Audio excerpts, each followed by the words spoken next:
Ladies, gentlemen, and all you beautiful people in between, my name is Dick Slater, and have you heard of a little game called Umamusume? Chances are, you've seen it being played by your favorite 30 to 40-year-old Twitch streamer, and it finally convinced the world that Japanese horse racing is in fact a real sport that isn't just glorified gambling for politicians and a money laundering scheme for the Yakuza. But in case you're out of the loop, this franchise takes place in a world where horses do not exist, and instead the Umamusume have taken their place. A female-exclusive species that are reincarnations of horses from our world. That's right. Each character here is based on a real-life racehorse, and I thought it would be fun to go over some of them and compare them to their in-game counterparts. Now, this game has a lot of detail and reference to the real horses and sometimes even their jockeys. It's impossible for me to go over all of them in one video, and I'm not even sure I can even truly do them justice. So I may miss some things, and I apologize in advance. But without further ado, let's begin!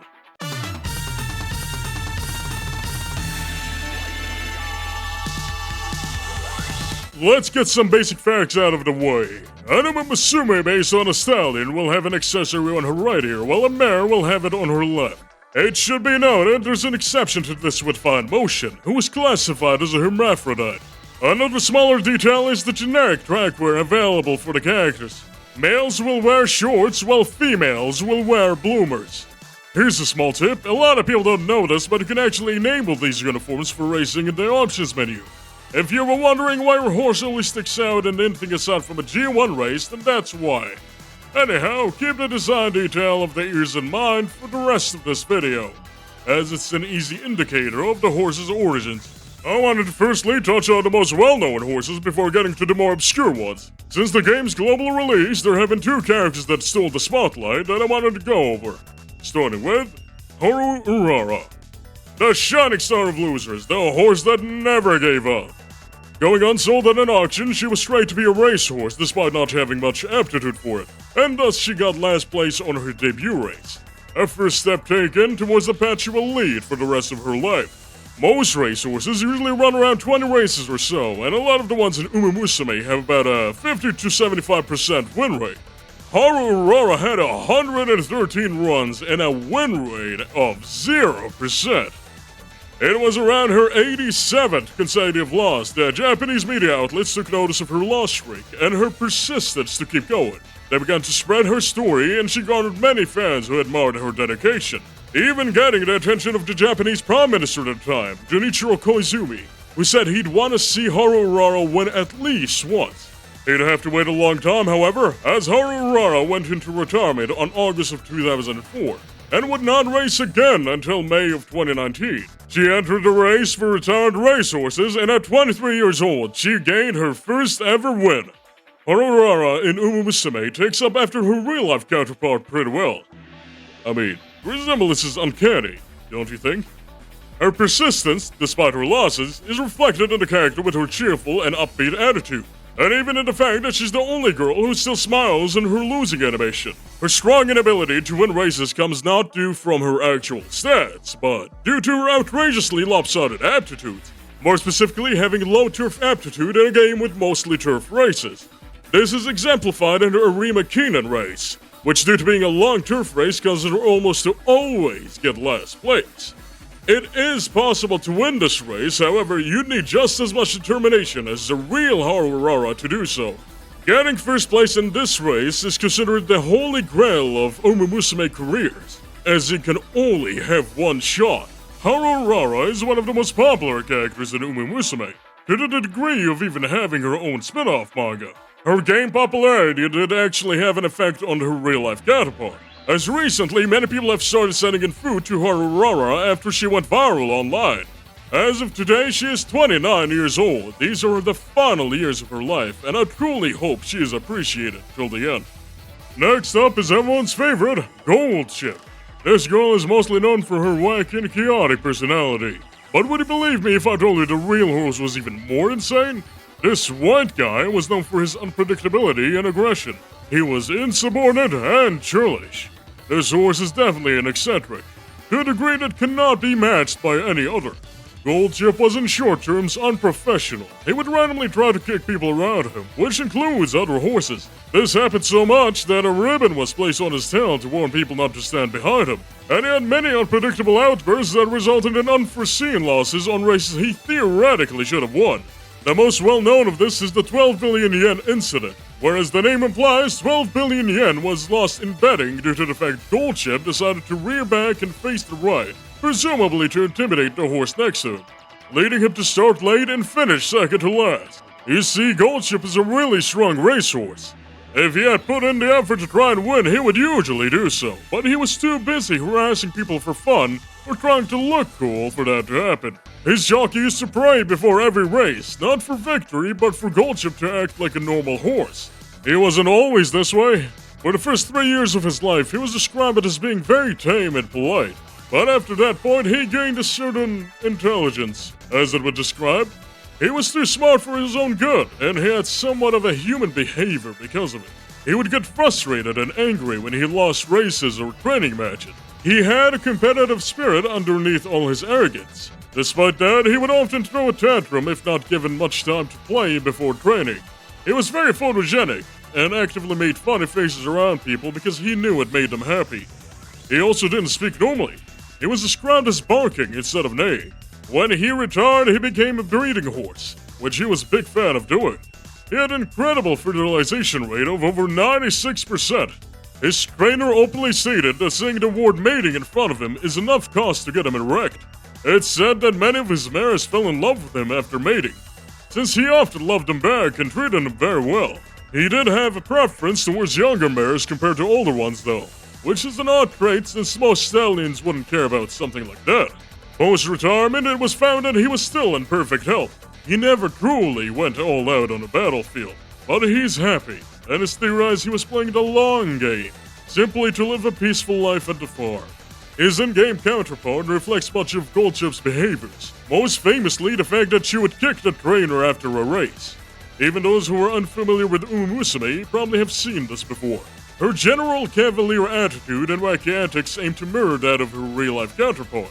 She likes condiments, more specifically hot mustard, possibly a reference to how Goldchip would often dip his grass in water as if it were a sauce.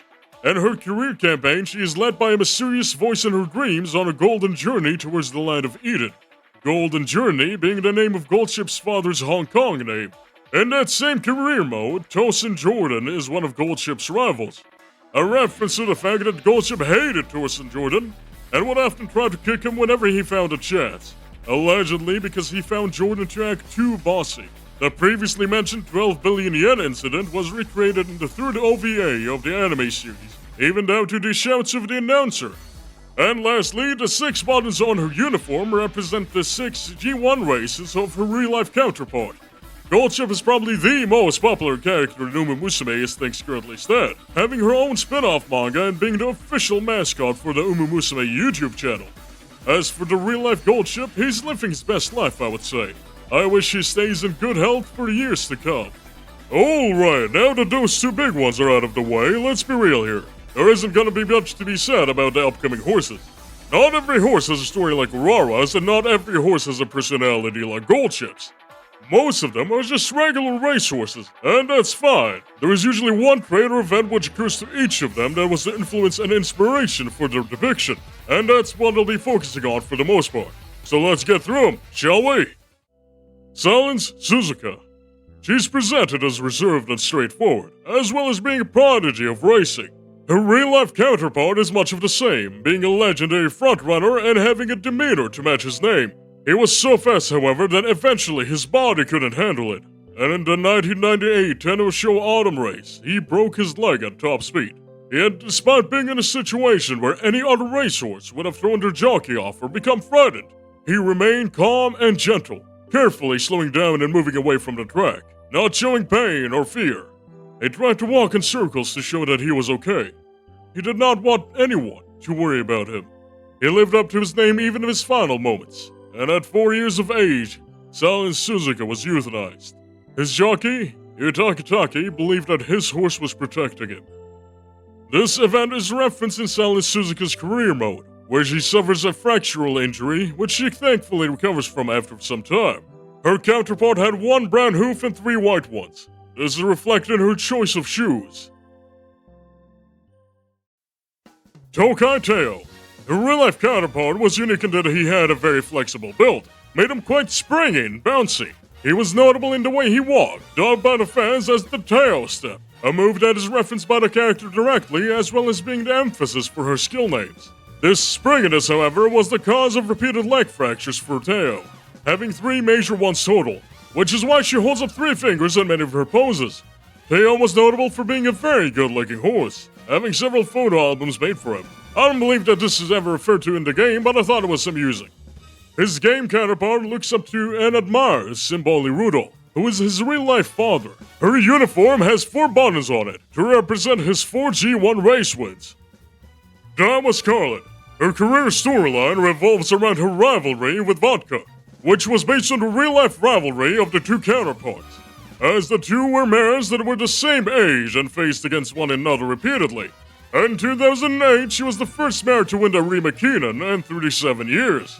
Her owner withheld the right to use her name until the developers met a demand to making her a big-titted tsundere with larger breasts than Vodka.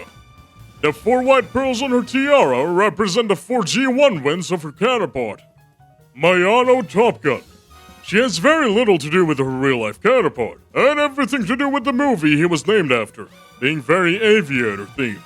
She ended up working to promote Top Gun Maverick, firstly by making a song cover to Danger Zone, which Kenny Loggins himself made a response to, and having her own alternative poster for the movie. Her jacket is based on the one which Maverick wears, and her stature as well as 3 sizes are the exact same measurements as Tom Cruise. Tamamo Cross. Her relationship with Ogre Cap is based on the real-life rivalry between their counterparts, both being gray horses in an era where there were none. Aside from that, a majority of her characterization is that she's from Osaka and speaks in a Kansai accent. Not being from Japan, the joke is somewhat lost on me, but I can imagine it's on the same vein as, hey, I'm walking a. Poor horse, though. Imagine having your birthplace be your only quality represented. Except, Tamamo Cross wasn't even from Osaka. He was from Hokkaido. What the hell? Despite winning 3 G1 races in a row, her outfit only makes reference to the color scheme of the mask and jockey outfit. Shinko Windy. The Biting Wolf. She is depicted as mischievous and likes to bite people because she's in need of attention. She only bites people to get others to care for her. This is far from the truth. He wants to eat people. He wants to kill people. He lost 2 races, simply because he was too lustful for human blood. They made him wear a mask. Just so that he cannot see the humans around him. Beware, because otherwise... T.M Opera O.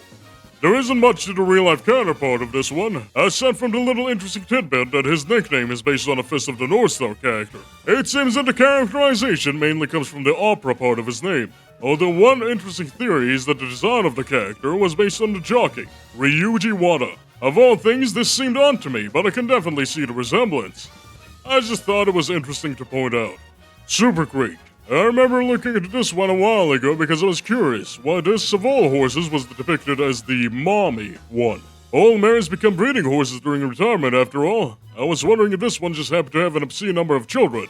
First thing that stood out to me was that this horse was a stallion. Second thing that stood out to me was the fact that the most interesting part about his life is the fact he woke up one day and died via explosive diarrhea. Turns out the reasoning was that Yutaka Take was picking out a horse for one of his races, and Super Creek walked up to him and gently bit on his sleeve, not letting go as if it wanted to be ridden. I'm not sure how this makes it a MILF, but it's a wholesome story nonetheless. Sweep Tosho. Alright, I was so confused with this one. I was wondering where the witch theme came from, whether it was a nickname, an incident, or anything of the sort. When I went to check the wiki, I was confronted by this following passage from an interview. You don't want her to be your girlfriend, do you? No, I don't. I was often asked about it when she was active. She is troublesome. Probably she would have swayed me. so I couldn't hold it. It was hard to make her get into the gate, but once she started running, she really got tame and easy to be ridden. She had good strides. I felt very exhilarated when I ran with her. End quote. Okay, can I just drop a level of professionalism real quick? Why did bro ask that unprompted? This has nothing to do with anything. I was so dead-ass confused I could not rationalize in what situation did you expect the answer to be yes. Yes, I want this horse to be my girlfriend. I want to make out with this horse. I was left so discombobulated after reading that to the point I kind of forgot what I was doing on that page. Yeah, so this one doesn't have much to do with magic except for the fact her grandma was named after a Bewitched reference. Only thing she has herself is the sweep part. You know, sweep, broom, witch. Okay, alright. Let's do a lightning round. I'm gonna go through a bunch of more one-note surface level connection type characters, right? Basically easily explain where parts of their characterization comes from. Ready? Go! Maruzensky was very fast and nicknamed Supercar. Biwa Hayahide, rumored to have a big head. Wasn't even true. Bubblegum Fellow, take a wild guess. Mihono Bourbon, he walked weird so they nicknamed him the Cyborg. Taki Shuttle, howdy partner, yay ha! Born in Kentucky. El Condor Pasta, el numero uno, el bueno! Born in Kentucky. Grass Wander. Born in Kentucky, Agnes Digital. Due to being indiscriminate with his race choices, he was nicknamed Hentai or the Pervert. Huh. Well, that was what? 20 horses out of like, 150? Definitely room for a part 2 if the reception for this video is good. But I hope you enjoyed it nonetheless. If you did, I would appreciate a share and a like. It really helps considering the channel is still in its early development period. And check out Umamusume if you haven't. Wouldn't be the first time you wasted your life on a gacha. Am I right or am I right, fellas? Ha ha!